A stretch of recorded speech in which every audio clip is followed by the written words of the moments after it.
Good afternoon and welcome to the May 21st, 2025 meeting, 2 o'clock of the Oklahoma City Deferred Compensation Board. First item on our agenda, item number 2, is to approve the minutes from the March 3rd, 2025 meeting.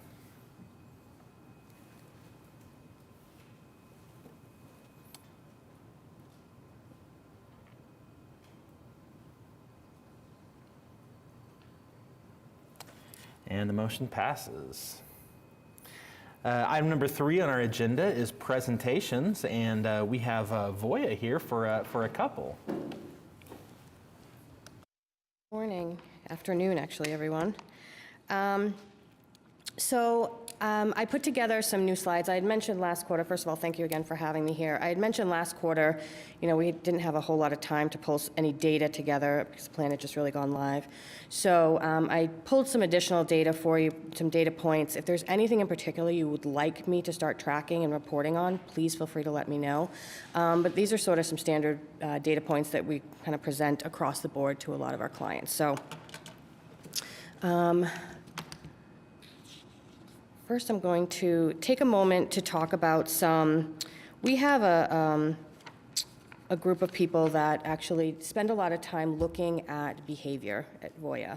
And we utilize that group to kind of make choices on how we're going to improve our participant website, what actions. We're trying to always drive action, right? We're trying to get people to, save more, engage, pay attention, right? At the end of the day, that's what we want, is for these folks to pay attention to their retirement plan. So our institute, which we actually call it, sounds a little ominous, but our institute actually spends time and they do a lot of research. And so one of the things that they kind of report on once a year is looking at participant behaviors and their sentiment. So I think it was kind of an interesting quarter. We all know it's been a little crazy out there in the market.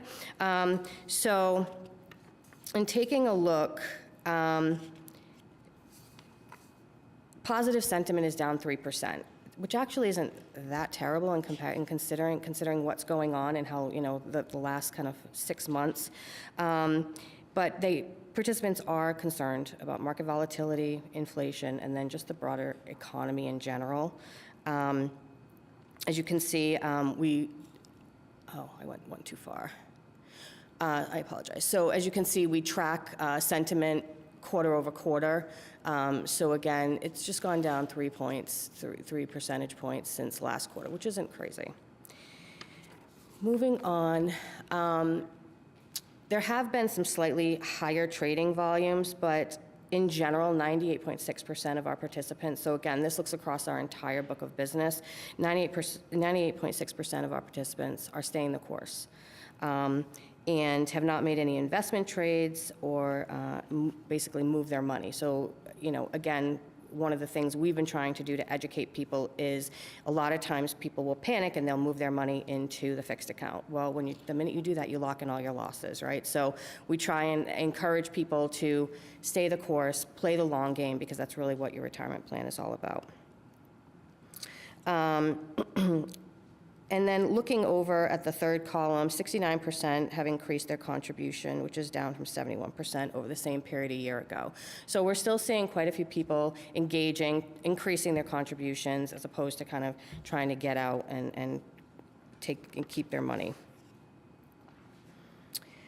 On the next page, not surprisingly, digital engagement is up. So we have a lot of people that are just going in, checking their accounts, checking their balance, and making sure their money's still there. So we're continuing to see an increase in digital engagement. So it's up 3.9% from last year. And that's really all I wanted to kind of share. We win awards for our PWeb all the time.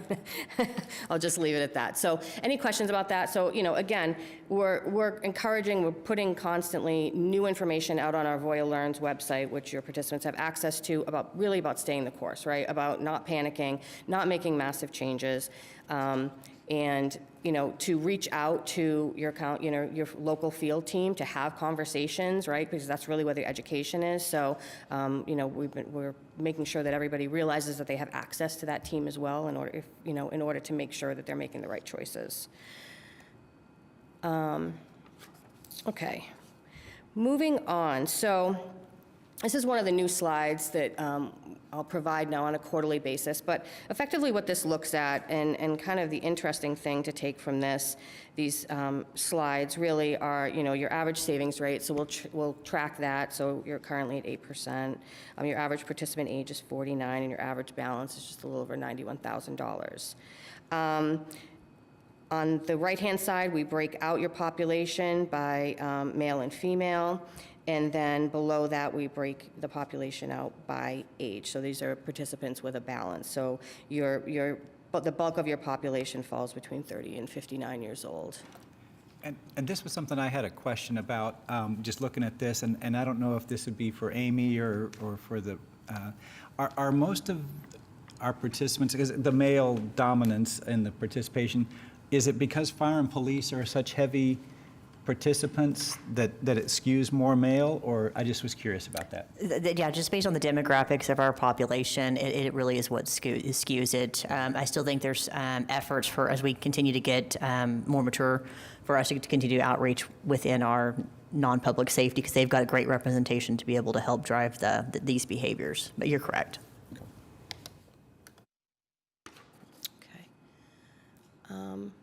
So then on this next page, we look at gender, and one of the other kind of key factors that we look at is that IR. So that's how much percentage that you'll have basically of your, what you'll need towards retirement. So we say that you'll need 70% of your current salary in order to retire comfortably, right? Because you'll have, you won't have as many bills, we're surmise.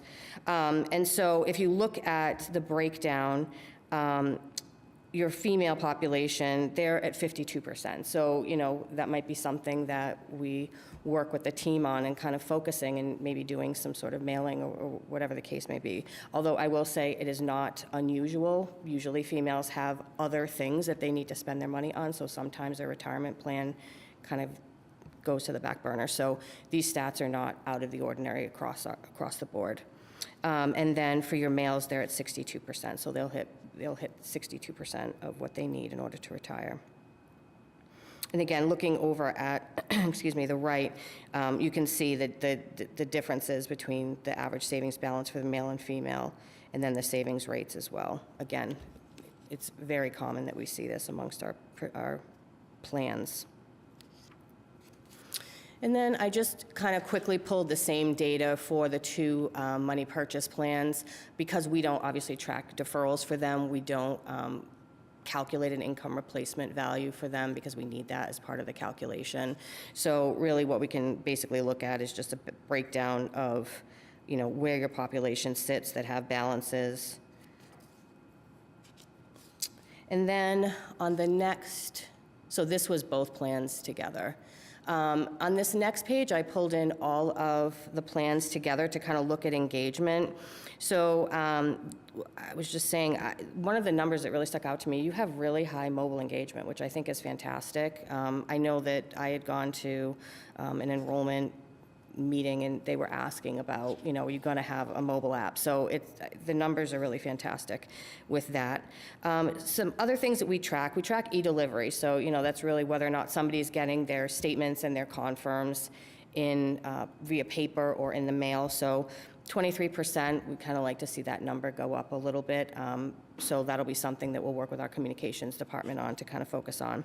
And then really the big one is registration. So what this means is 48% of your population have registered their accounts on the participant website. And we really like to see that number grow, because if your account's not registered, then bad actors have the ability to get in there. So we'll work on doing a campaign and get those folks, kind of nudge them to register their account. They never have to log in again. They don't have to use the P-Web ever again, but just register their account so that they can secure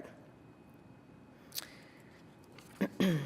And then on this next page, I just sort of looked at web logins, mobile logins, and then calls. So the top graph are the totals, and then below are the unique. So again, your mobile logins really are fantastic. So you've gotten a lot of traction on that, which is really great. And then your call volume, obviously, we would have expected it to be higher in January, and it's really kind of fallen off quite a bit, so, which is great, which means that your participants are able to self-service on the P-Web and the mobile app. Any questions for me on usage or any of that? Okay.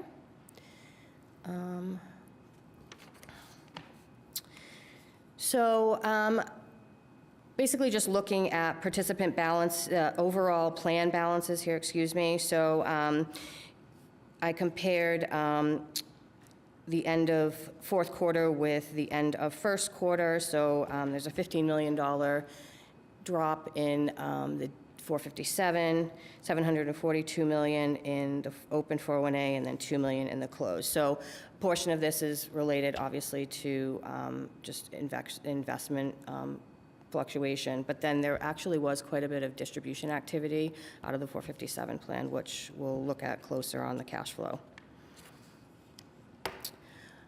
These next couple of slides are really more just informational. I won't go through and read every line, but I just wanted to provide you with all of the funds and their 331 balances, and then the number of participants in each of those funds.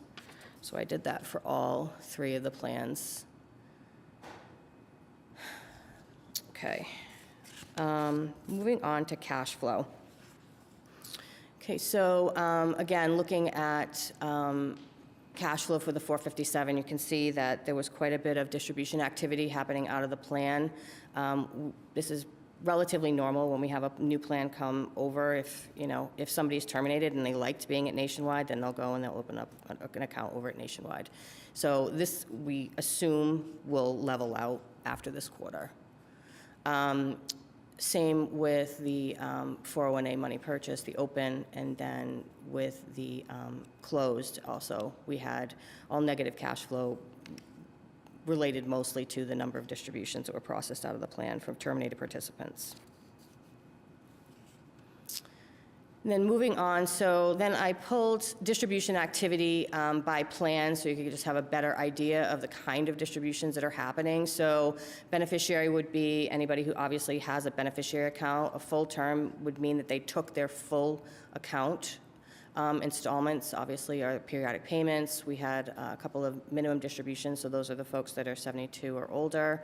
Partial term, so it's for a terminated participant who just took, $5,000 or something out of their account.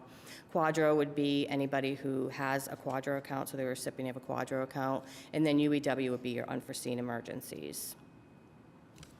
Below, I just pulled the number, the counts, and then the average distribution amount for each. And then looking at the open, same, so you only have full and partial terms for the open money purchase, really only 4 distributions altogether. And then for the closed, a little bit more activity. There were 4 full term distributions that totaled $1.7 million. We had installments, 2 minimum distributions, and 15 partial terminations. I took a look at the 457 deferred comp plan on where people are moving their money, if they're rolling their money over to another provider. So you can see that Schwab far outpaces all of the other providers by almost 3 to 1 there. So that's where people are moving their money. And again, this is not moving their money to their Schwab brokerage account. This is them, taking and rolling their funds over to Schwab. So this is taking their money outside of the plan.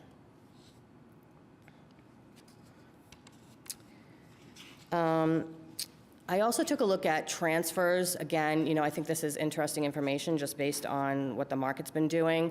So in looking at transfers for the deferred comp, you had the number 1 transfer in fund was the Northern Trust S&P with just under $18 million. And then the fixed account with just under $18 million was the highest amount of money moved out.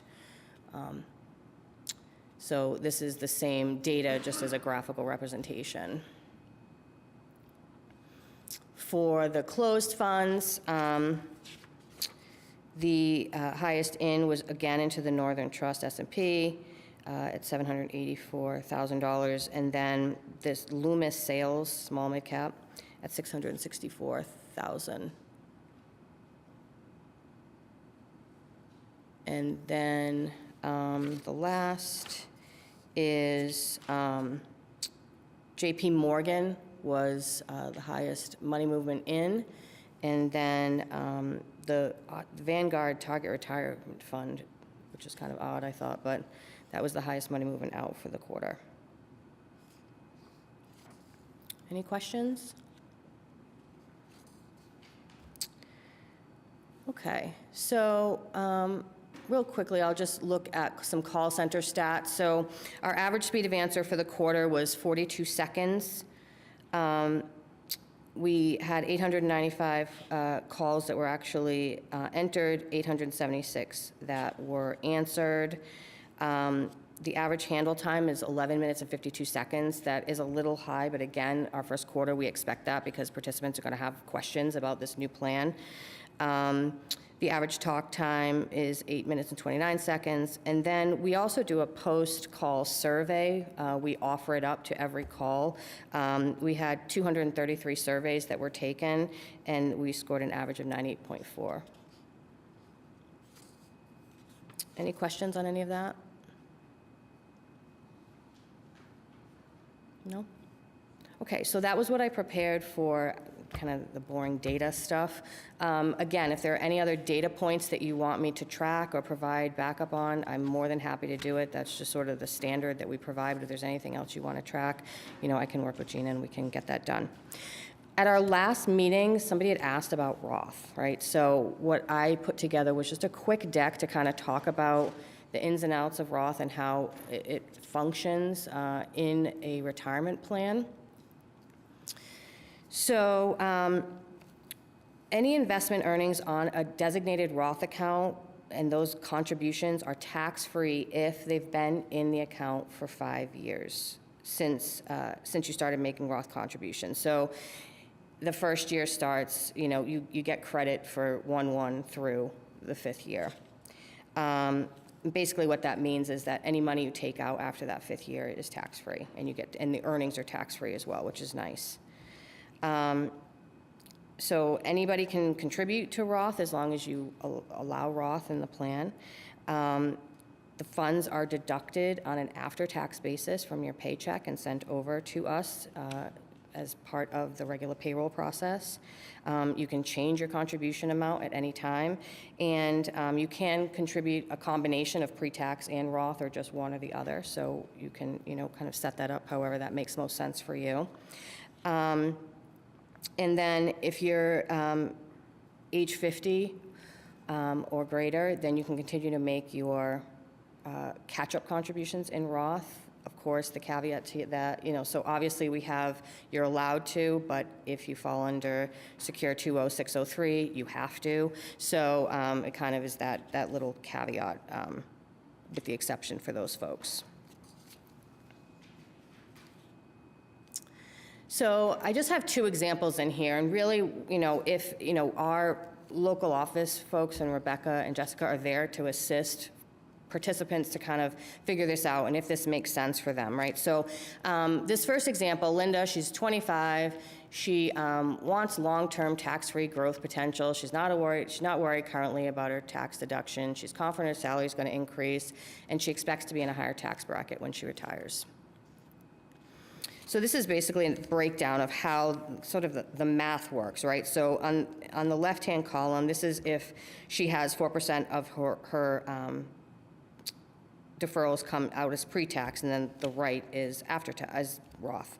So you can see, kind of following the math down, her net income home check is slightly less if she defers Roth, right? Because they pay taxes on it ahead of time.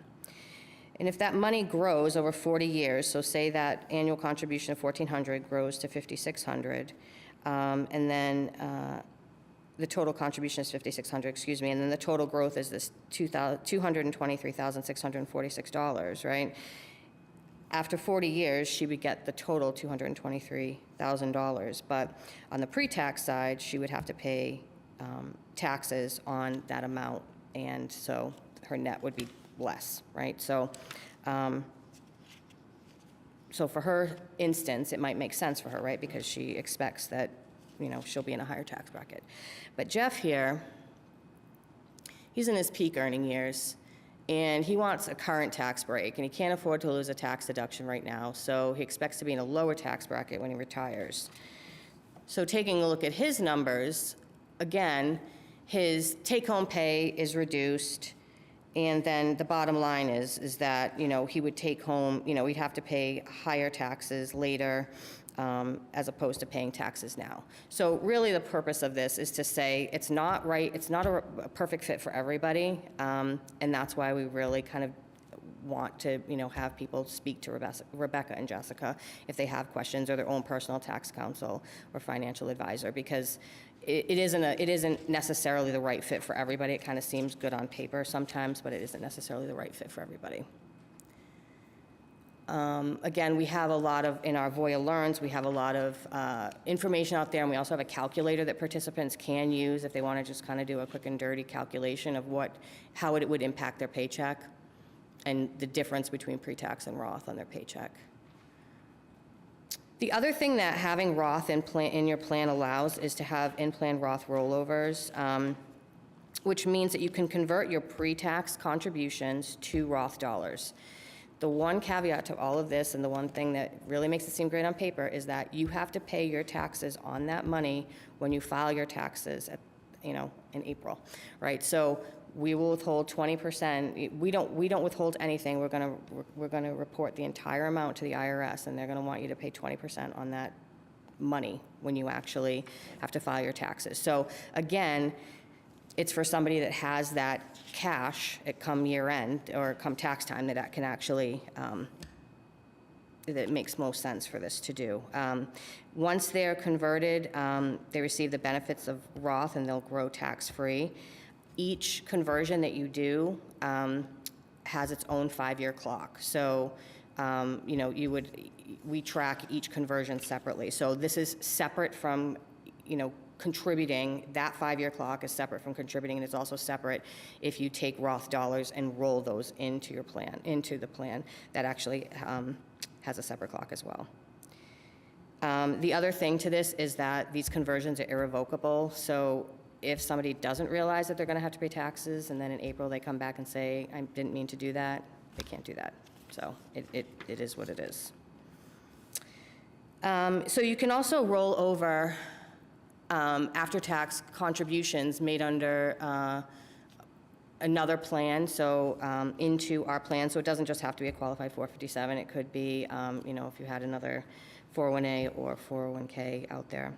And the 5-year requirement on any earnings on your Roth money begins at the first day of the calendar year you made your first Roth after-tax contribution to your previous employer plan, and applies to any future Roth after-tax contributions you make under the current workplace retirement plan.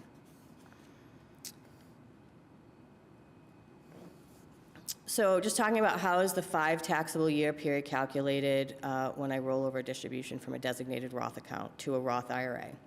So when you roll over a distribution from, if you were to take money from this 457 plan, your 457 plan, and roll it to a Roth IRA, the period that the rolled over funds were in the designated Roth account does not count towards the 5 taxable year period for determining qualified distributions.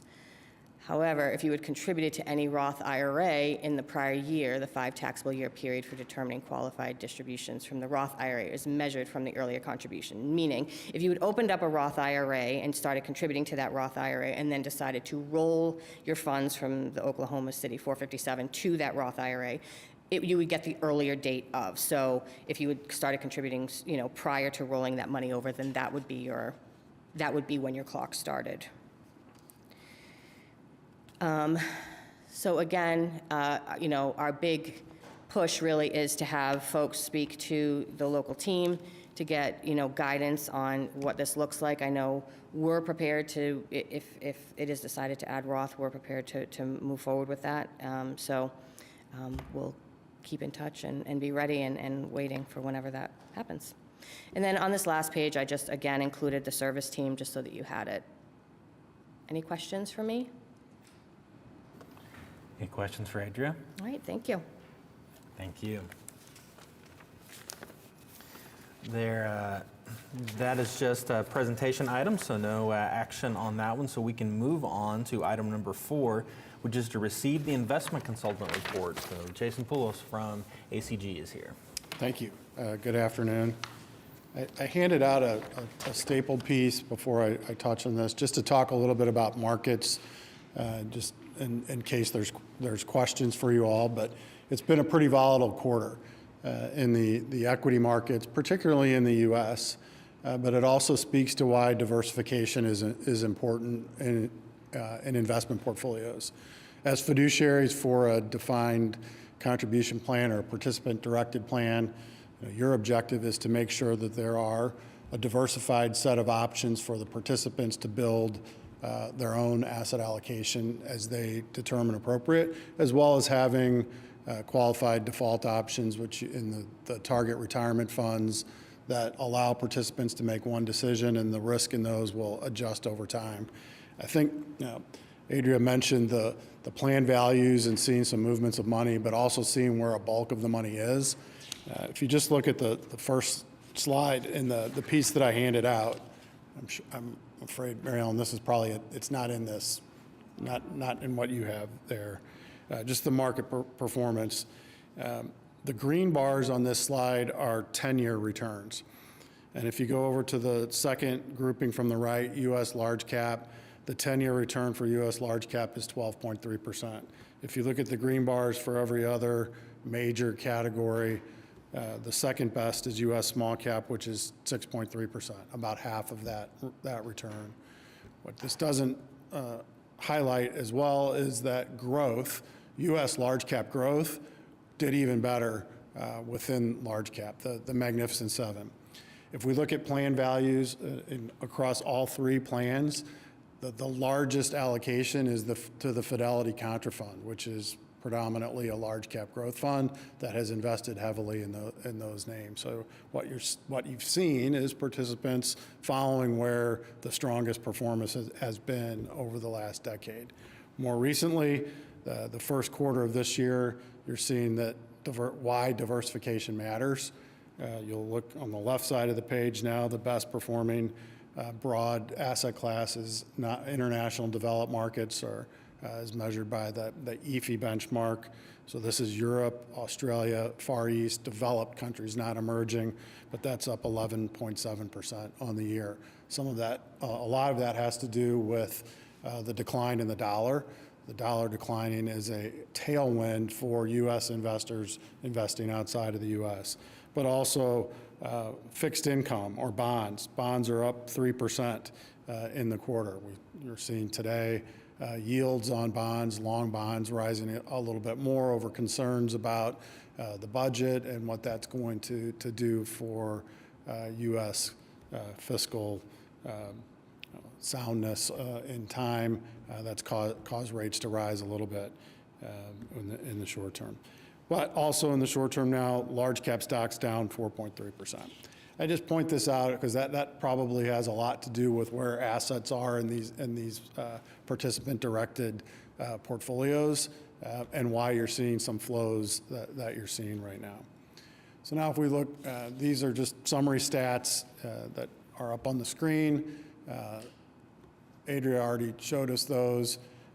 I'll look at the participant options. We've spent a lot of time the last 18 months, if you will, narrowing down the options to really have a diversified set of options for plan participants to choose from, that if they wish to choose actively managed strategies, they can in both growth and value in each asset class. And so you'll see in the equities, we have a large cap growth and value option, small cap growth and value option, non-US equity growth and value option. In addition to that, we have passive options, which are the core, that are very low cost for those participants that choose to be entirely passive and just allocate to different asset classes, but at a very low cost. And those are roughly in the 2 to 5 basis point range, the expense ratio on that, much lower than what you were previously receiving. And then a couple of fixed income options, the JP Morgan Core Bond Fund, which you did see some flows into, which is primarily an investment grade bond fund, and the Pioneer Multi-Sector Fixed Income Fund, a little bit more dynamic fixed income option that moves around a little bit based on relative valuations in the fixed income markets. And finally, a real asset fund for diversification purposes for those participants, again, that wish to establish their own asset allocation. In addition to that, a balanced fund, which is going to be, it's a risk-based fund. It's generally going to always be about 65 to 70% in equities, 25 to 35% in fixed income and real assets for those that want to make a single decision based on a risk tolerance. And then the target retirement funds, this is the qualified default option for participants that don't choose an asset allocation, that just want to contribute money to the plan. We generally, what we like to see, the asset values in these being a little bit higher than they are in this plan. I think over time you'll probably see that going up. This is for the participant that may not have the same comfort level in making decisions. These portfolios will adjust the risk as the participant or your employee gets older and closer to retirement. It reduces risk down in the portfolio.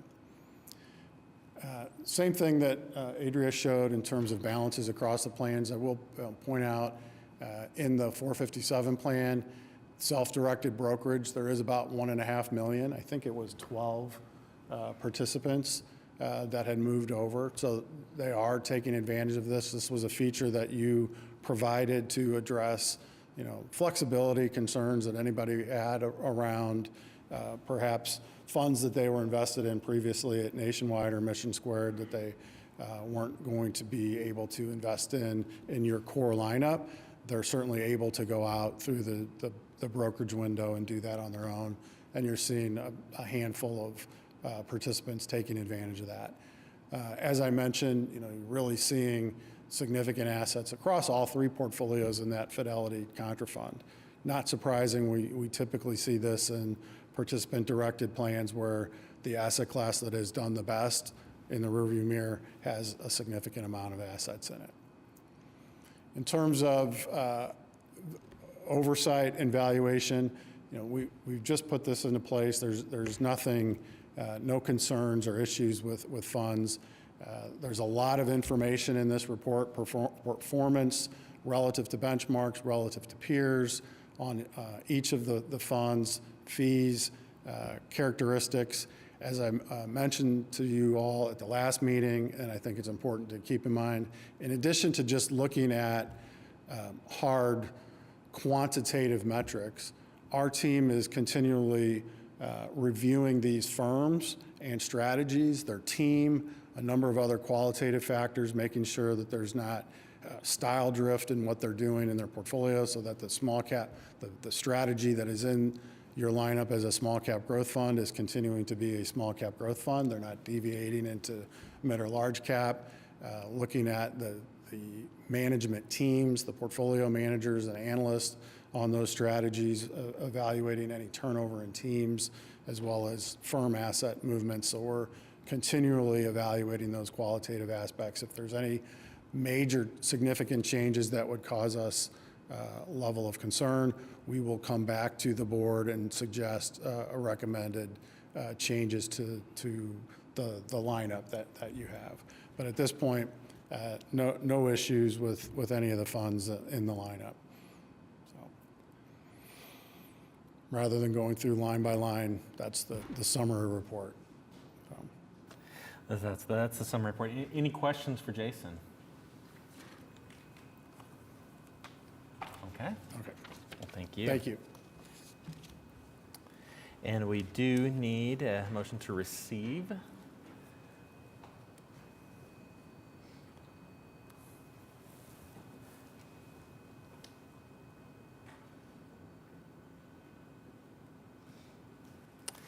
Now we'll move on to item 5, which is items for consideration. We've got some administrative services agreements. Item number A is going to be the amendment number 1 to the administrative service agreement between the Oklahoma City Deferred Compensation Board, the City of Oklahoma City Employee Retirement System, and the City of Oklahoma City for the 457 Deferred Compensation Plan and the Money Purchase Plans effective May 1st, 2025.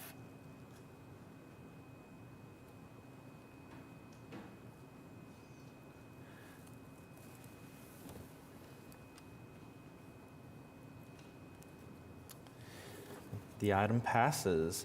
Item number B is the administrative services agreement. So essentially the same way, but this is going to be for fiscal year 2026. So for July 1st, 2025 through June 30th, 2026.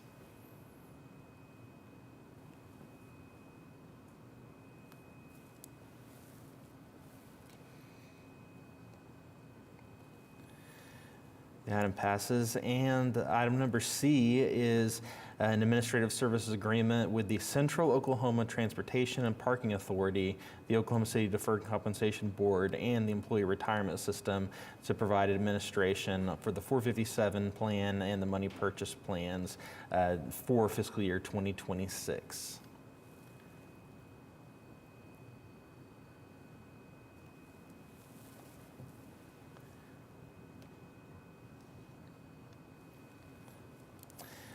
Which brings us to item 6. Do we have any comments from board, staff, or citizens? I thought the information for Voya was very good, and looking forward to seeing how that kind of, as we normalize from not having the transition time there, so I appreciate that. And you mentioned the raw stuff, and I didn't know, is that something that you guys in the retirement system are kind of starting to work with legal to kind of see what would be needed to do that, or kind of what are our next steps if we want to pursue something like that? We did include that in our plan documents to be effective January 1 of 2026, so we do have that in place. We are starting to work with IT. We're still at the very edge of wrapping up the initial conversion to get the deductions into the system automatically. And so the Roth and the programming that's going to have to go with that and testing with payroll is next on the list. So that will be available for employees starting in January? I mean, that's the That's the plan at plan. least? Yeah, great, okay, thanks very much. I would also like to recognize for the very first meeting our new board member, Erica Vanderseipen. She is here, and so welcome to the board. Okay, any other comments? Well, with that, we are adjourned at 2:38 p.m.